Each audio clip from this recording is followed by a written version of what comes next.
Bibi, Joe Weaver. Bibi, Joe Weaver. Harder children's books. On a still morning, the sun rose over the lake. Bibi ruffled her feathers and opened an eye. She had been with the flock for as long as anyone could remember, and was older than anyone knew. Her name could often be heard amid the chatter on the lake. Bibi showed me how to preen my feathers. Bibi taught me how to stand on one leg.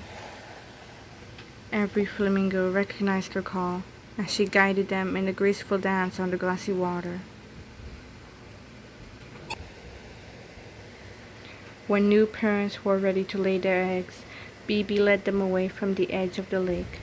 There on the soft mud, she showed them how to build nests for the chicks. "Welcome to the flock, Toto," she said, greeting the newest flamingo.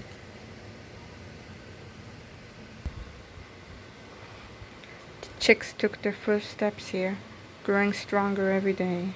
But as the sun beat down, the air around them was drying up quickly. "We can't stay here any longer," the flamingos agreed.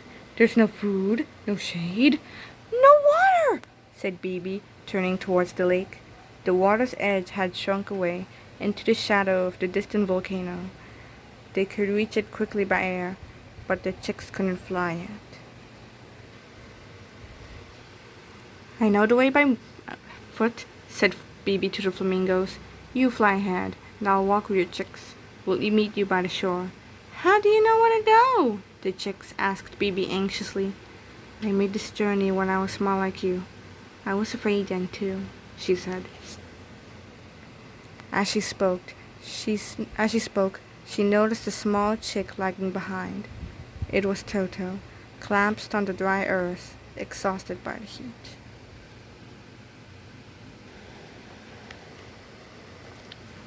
"Keep moving, Toto," the chicks called out. "We need to get to the lake."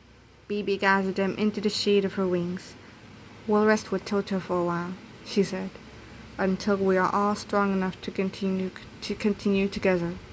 Whilst they waited, she told them about life on the lake.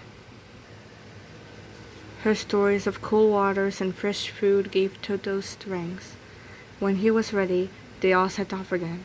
"You stay beside me," Bibi told him. On and on and on they walked, across the scorching desert.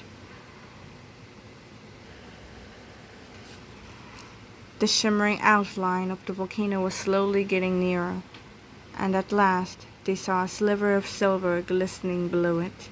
"I can see the lake!" Toto called out.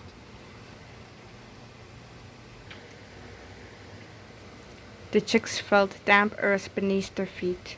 Soon they were splashing through the cool water to join their grateful parents. For the rest of the summer, Bibi watched happily as the chicks grew, their feathers turning pink and ready for flight. But she had begun to feel tired and old.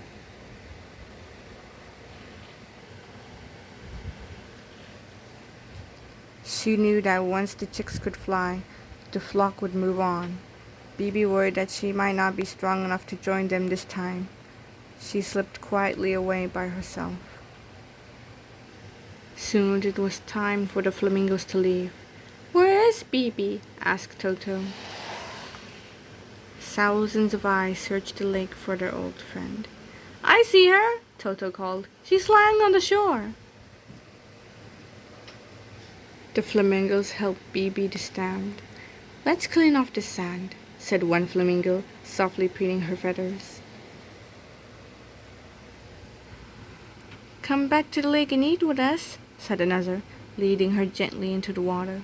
"We'll all wait until you feel strong enough to fly," said Toto. Bibi ate and rested. Slowly, slowly, she gathered her strength, and at last she was ready. One by one, the flamingos took to the sky until it was Bibi's turn to try. She whispered one last goodbye to the lake, stretched out her wings and ran. And she flew!